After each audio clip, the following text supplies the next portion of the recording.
Siddhartha by Hermann Hesse is a philosophical novel that explores the spiritual journey of a man named Siddhartha during the time of Gautama Buddha. The story follows Siddhartha as he abandons a life of privilege to seek meaning, enlightenment, and true understanding of the self. Throughout his journey, he experiences different paths to fulfillment, including asceticism, sensual pleasures, wealth, and fatherhood, ultimately realizing that wisdom cannot be taught but must be experienced. The novel delves into themes of self-discovery, inner peace, the nature of reality, and the interconnectedness of all life, offering a deeply reflective meditation on the human quest for purpose and enlightenment. Hermann Hesse, 1877 to 1962, was a German-Swiss writer and poet known for his works that explore spirituality, self-awareness, and the individual's search for authenticity. Influenced by Eastern philosophy, psychology, and his own personal struggles, Hesse created novels that resonated deeply with readers seeking meaning beyond conventional societal structures. His works, including Siddhartha, Steppenwolf, and the Glass Bead Game, combine lyrical prose with profound philosophical insights. Hesse was awarded the Nobel Prize in Literature in 1946, and his writings continue to inspire generations seeking personal growth and spiritual understanding. Siddhartha begins in ancient India during the time of Gautama Buddha, introducing the young man whose name gives the novel its title. Born into a Brahmin family, Siddhartha grows up surrounded by wisdom, spiritual rituals, and a deep understanding of sacred texts. He is admired by his peers for his intelligence and grace, and everyone believes he is destined for greatness as either a revered priest or a spiritual teacher. Despite his privileged upbringing and access to profound teachings, Siddhartha feels an emptiness inside. He performs all the prescribed rituals, meditates under the banyan trees, and listens to the words of the wise Brahmins. Yet he senses that none of it brings him closer to the true essence of life or the release from suffering that he seeks. He feels that words and teachings can only point toward truth, but cannot deliver enlightenment itself. This realization plants a restlessness in his heart, a longing to go beyond the comfort of tradition to find an authentic path to spiritual awakening. His closest companion is Govinda, a loyal friend who admires Siddhartha's brilliance and often follows his lead. When Siddhartha expresses his desire to leave home and join a group of wandering ascetics known as the Samanas, Govinda feels the same pull and chooses to follow him. Siddhartha approaches his father to ask for permission to leave, but his father resists, saddened by the thought of losing his son to a life of hardship. Siddhartha silently stands in his father's room all night, motionless and determined, until at dawn his father realizes that his son's will cannot be broken. Reluctantly, he gives his blessing, knowing Siddhartha will never find peace if he does not embark on this journey. With that, Siddhartha and Govinda set off to seek truth outside the boundaries of their sheltered lives. The pair join the Samanas and dedicate themselves to the practice of self-denial, believing that liberation can be achieved by rejecting worldly comforts and suppressing all desires. They fast for long periods, wander without possessions, and subject themselves to physical pain in an attempt to transcend the body and ego. Siddhartha learns to meditate deeply, to detach his mind from hunger and fatigue, and to let go of his sense of self, imagining himself as a rock, a leaf, or a drop of water. Yet after years of such austerity, he feels that this path too is incomplete. The samanas teach him how to escape his own being, temporarily, but they do not lead him to lasting enlightenment. Every time he returns from deep meditation, his self remains unchanged, and his longing for true understanding persists. During this time, Siddhartha hears of a man known as Gautama, the Buddha, who is said to have reached nirvana and shares his wisdom with followers across the land.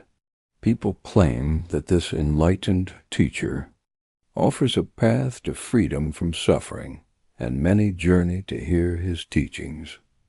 Siddhartha feels a stirring of hope. If there is truly a man who has reached what he seeks, perhaps he can learn from him. Though Govinda is equally intrigued, Siddhartha is cautious, aware that second-hand knowledge cannot replace personal experience.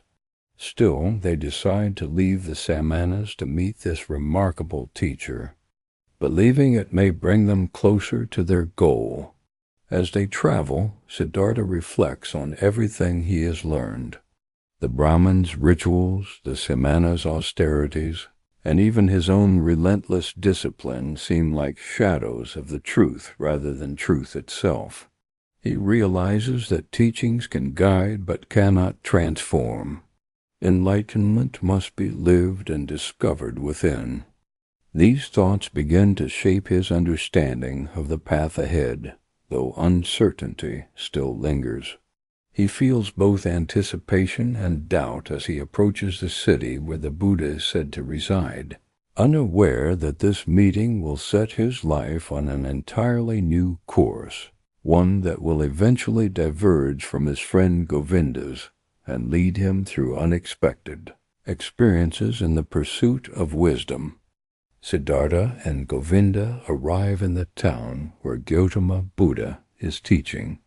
The city has an atmosphere of serenity and reverence, with monks and followers gathered to hear the words of the Enlightened One. They soon find themselves in the presence of the Buddha, known as the Sublime One. His calm demeanor and radiant presence deeply move both young men. Gautama speaks with clarity and gentleness about the Four Noble Truths, the reality of suffering, and the path to liberation. Siddhartha listens carefully, recognizing the brilliance of the Buddha's words and the depth of his experience. It is clear that this man has reached something extraordinary, a state of peace and insight far beyond ordinary understanding. After the teachings, Govinda decides to stay and join the Buddha's order of monks, believing that, by following the teachings closely, he can reach enlightenment. Siddhartha, however, feels conflicted. While he respects the Buddha profoundly and acknowledges his wisdom, he realizes that the truth cannot be fully handed from one person to another.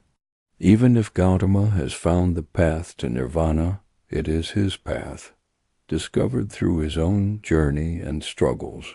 Siddhartha believes that wisdom cannot be taught through doctrines or words. It must be experienced personally through one's own mistakes and realizations.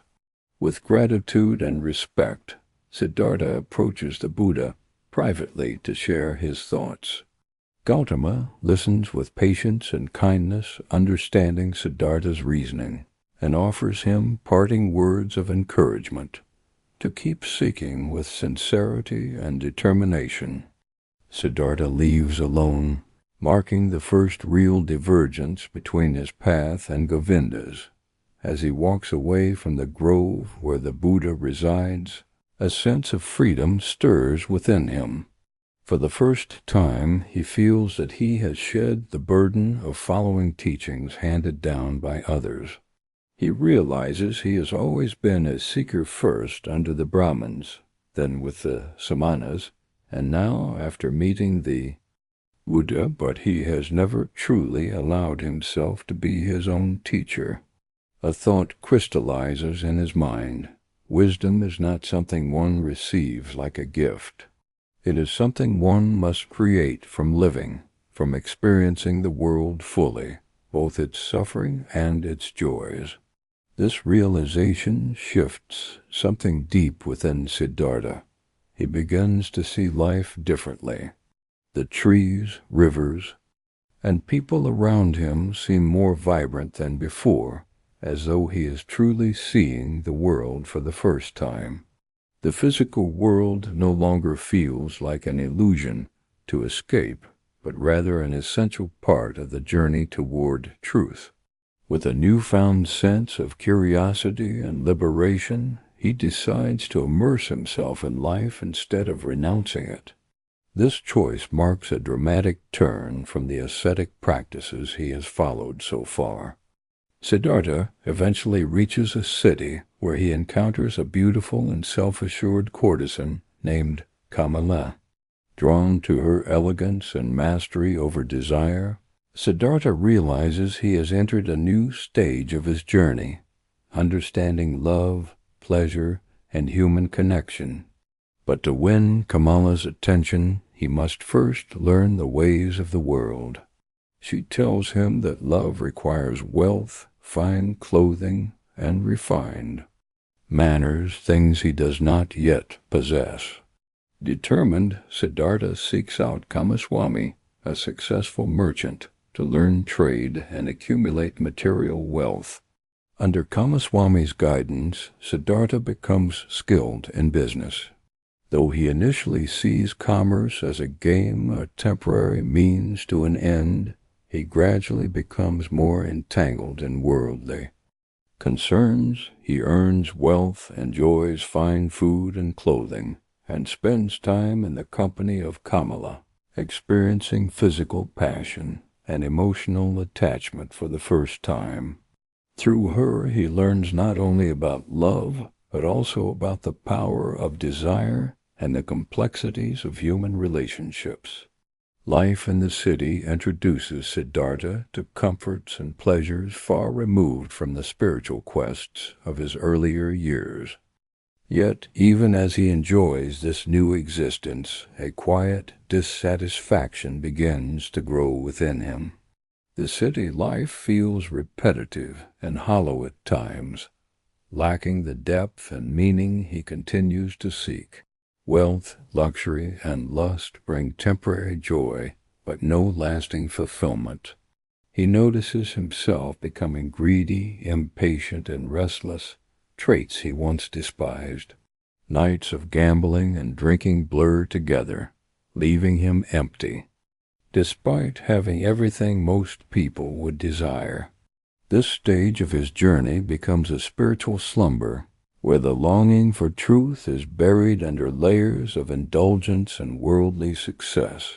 Years pass in this fashion, and Siddhartha feels increasingly disconnected from his true self. He realizes that just as asceticism could not give him wisdom, neither can wealth and pleasure, both extremes denial, and indulgence fail to offer enlightenment because they are external pursuits, not an inner awakening.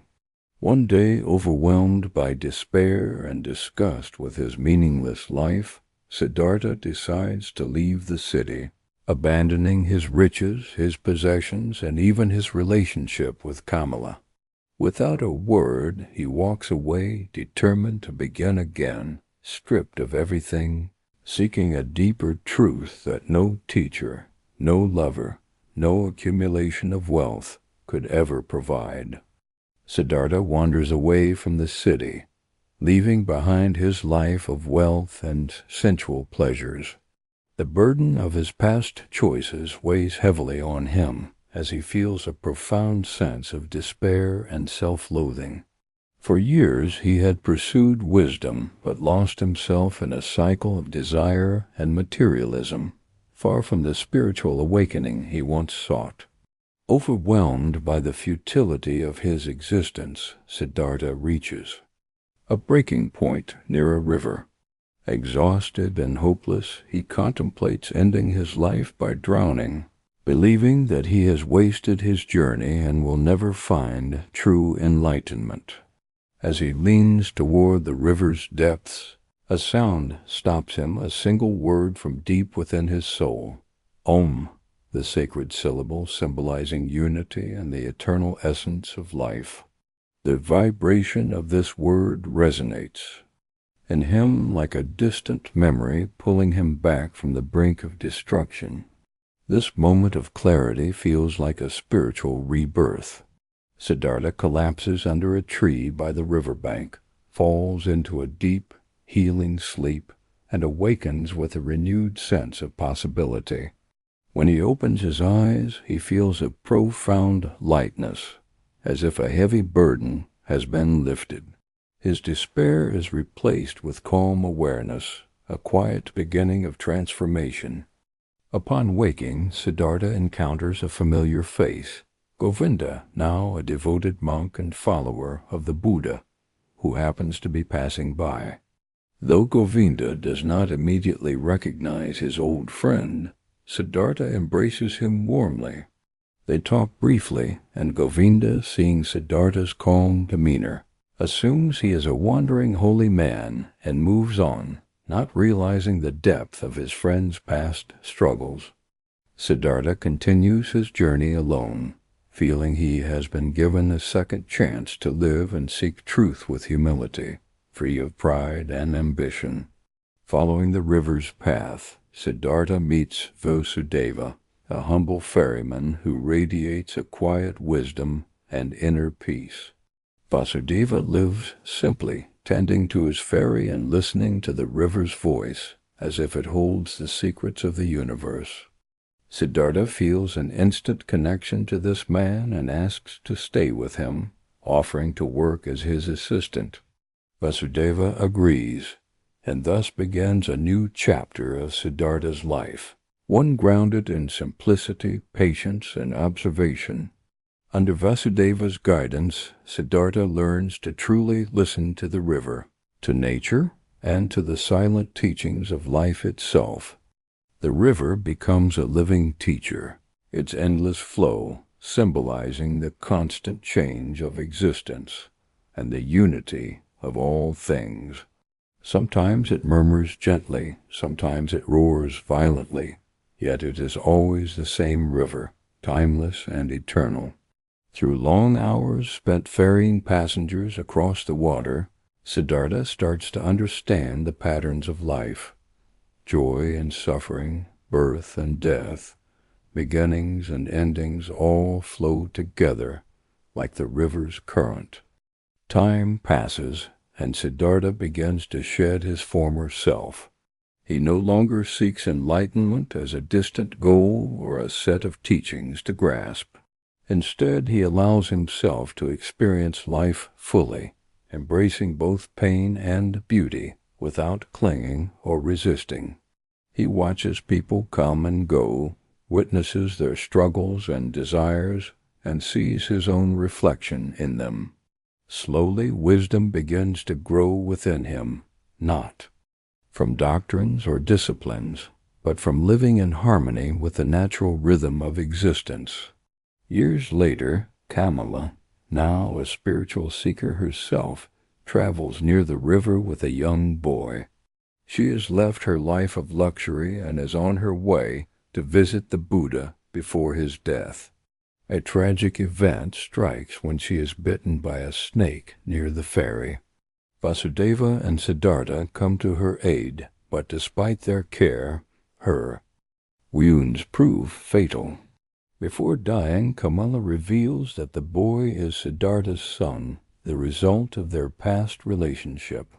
This revelation shocks Siddhartha, filling him with both sorrow and an unexpected sense of connection. After Kamala's death, Siddhartha takes the boy into his care, hoping to offer him a loving home by the river. He sees in his son a chance for redemption, a way to heal the mistakes of his past by being a father and guide. However, the boy is deeply resistant, grieving his mother and angry at being taken from the city life he knew. Spoiled and stubborn, the child rejects Siddhartha's quiet, simple lifestyle, longing to return to wealth and comfort. Siddhartha tries to reach his son with patience and kindness, but the boy responds with defiance, insults, and rebellion. Despite the pain his son causes him, Siddhartha refuses to abandon him, believing that love must be unconditional and that he can show the boy a better path through example, not force. Yet he begins to realize that just as he himself could not be taught enlightenment by others, his son must also find his own way. The struggle to hold on and the heartbreak of watching his child resist every effort to guide him teach Siddhartha one of his most profound lessons. True love is not about control or possession, but about understanding, compassion, and letting go when necessary. This difficult relationship mirrors Siddhartha's own youthful rebellion against his father, reminding him of the pain he once caused. He understands now the cycle of human experience, how each person must walk their own path, make their own mistakes, and learn from them in their own time.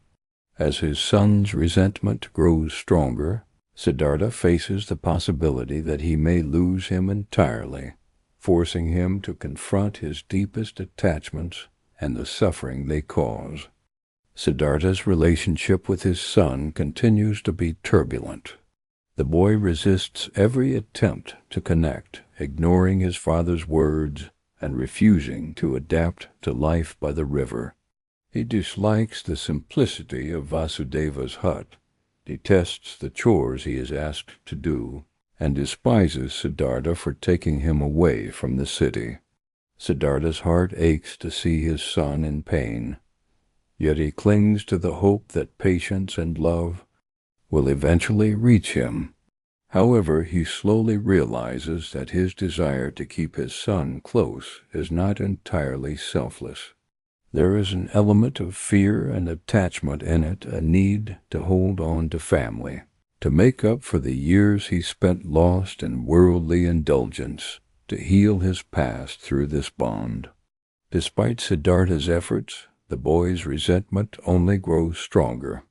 One day, unable to bear life by the river any longer, the boy runs away, stealing a few coins and a boat to cross the river.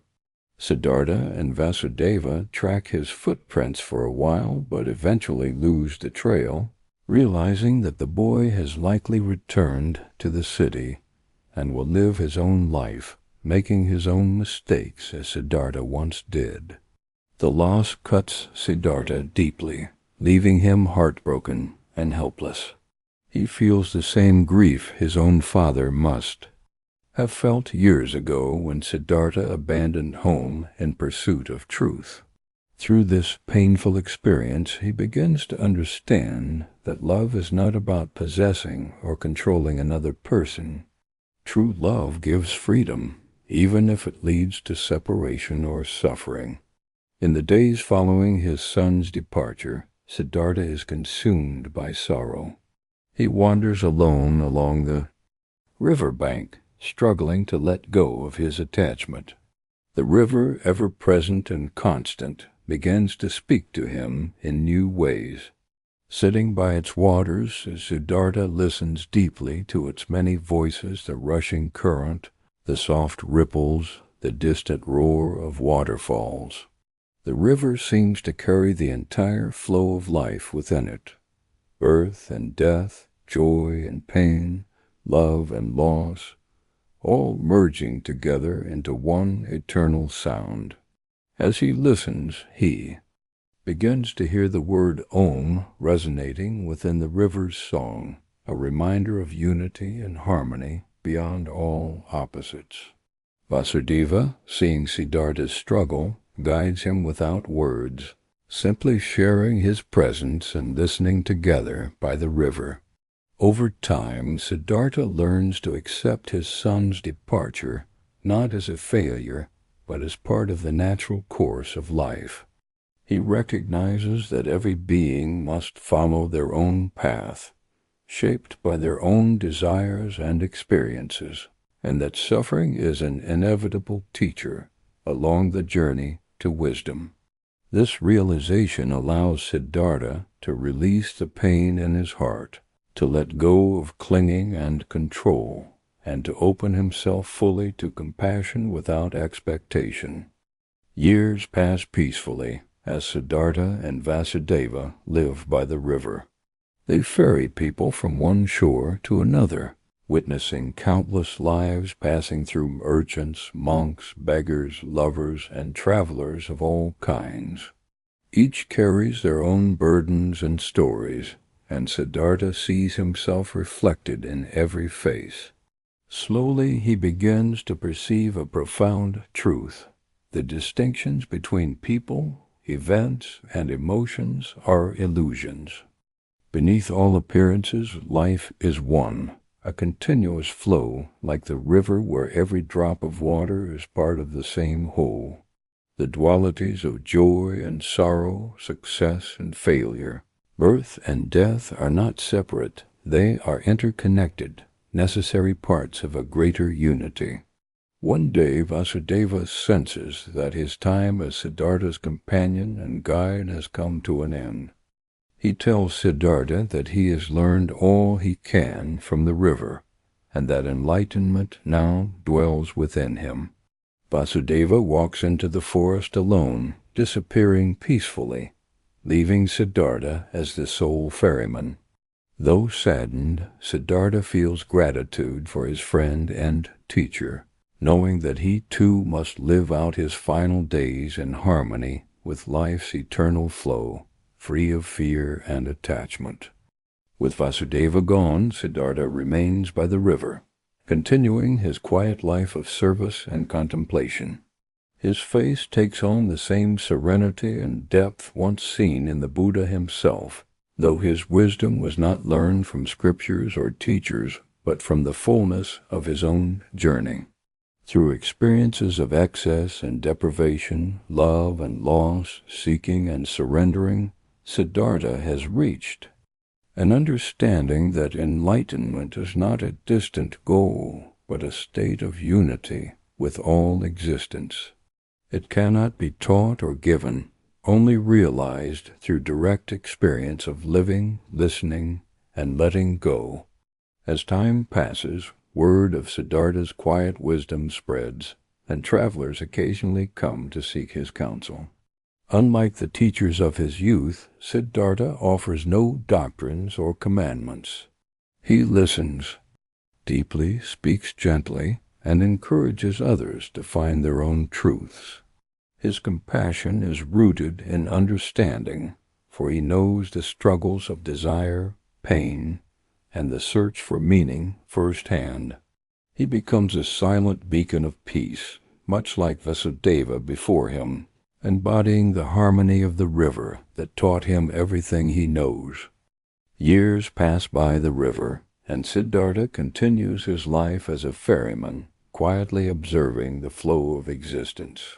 His face has grown weathered yet serene, reflecting an inner stillness and wisdom that draw others to him. He no longer seeks enlightenment as something separate from himself. Instead, he lives in harmony with everything around him, the river, the people who pass by, the endless cycle of life and death. He has learned that peace does not come from rejecting the world or from indulgence in it, but from embracing all of life as one, without clinging or resistance. One day, Govinda, now an aging monk and long-time follower of the Buddha, hears of the ferryman's reputation for wisdom and decides to visit him, not realizing that the man is his old friend. When Govinda arrives, they immediately recognize each other, and their meeting is filled with warmth and nostalgia. Govinda still follows the Buddha's teachings faithfully, yet feels that complete enlightenment has eluded him. Despite years of devoted practice, a quiet longing remains in his heart, a feeling that there is something more to understand. They talk deeply about the nature of truth and wisdom. Govinda explains his dedication to the Buddha's path, while Siddhartha speaks of his own journey, a path filled with mistakes, indulgence, suffering, and finally, awakening through experience. Siddhartha explains that wisdom is not a set of teachings to memorize, but a living truth found through one's own journey. He tells Govinda that words and doctrines can only point toward reality, but never fully capture it. Much like a map is not the landscape itself. True understanding, he says, comes from embracing the totality of existence, from seeing the unity of all things and the divine in every being, every moment. To convey what he has realized, Siddhartha invites Govinda to look beyond words and concepts. In a final, transformative moment, Govinda leans close as Siddhartha asks him to kiss his forehead. As Govinda does so, a vision floods his mind, dissolving all boundaries of time and self. He sees the endless cycle of life and death, every being connected in a vast, timeless web of existence. Faces of countless souls, suffering and joyous, young and old, human and animal merged together, flowing like the river into one. Eternal unity. The vision reveals that there is no true separation between self and other, between past and future, between life and death. Everything is part of one infinite reality. In that instant, Govinda experiences what Siddhartha has learned through his life, that enlightenment is not an escape from the world, but a profound harmony with it. It is love, compassion, acceptance, and understanding of all that is. When the vision fades, Govinda is overwhelmed with gratitude and reverence for his old friend. He bows deeply, realizing that Siddhartha has become a living embodiment of wisdom, just as radiant as the Buddha himself, though he reached this state by a completely different path. Siddhartha, meanwhile, sits peacefully by the river, smiling with quiet joy.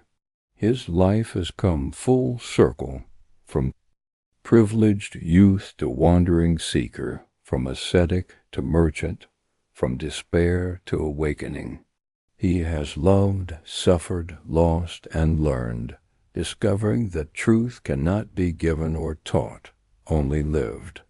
The river continues to flow beside him, carrying everything in its current, whispering the eternal word Om, a reminder of unity and completeness.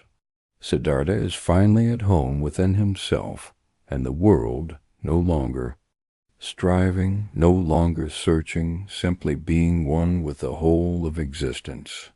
Through Siddhartha's journey, Hermann Hesse illustrates that enlightenment is not found in rigid doctrines or in extremes of denial and indulgence. It is a personal, deeply human process of experiencing life in all its forms, making mistakes, feeling love and loss, and finally transcending the illusion of separateness. The novel closes on this image of profound understanding and inner peace, a testament to the timeless quest for truth that resides in every soul.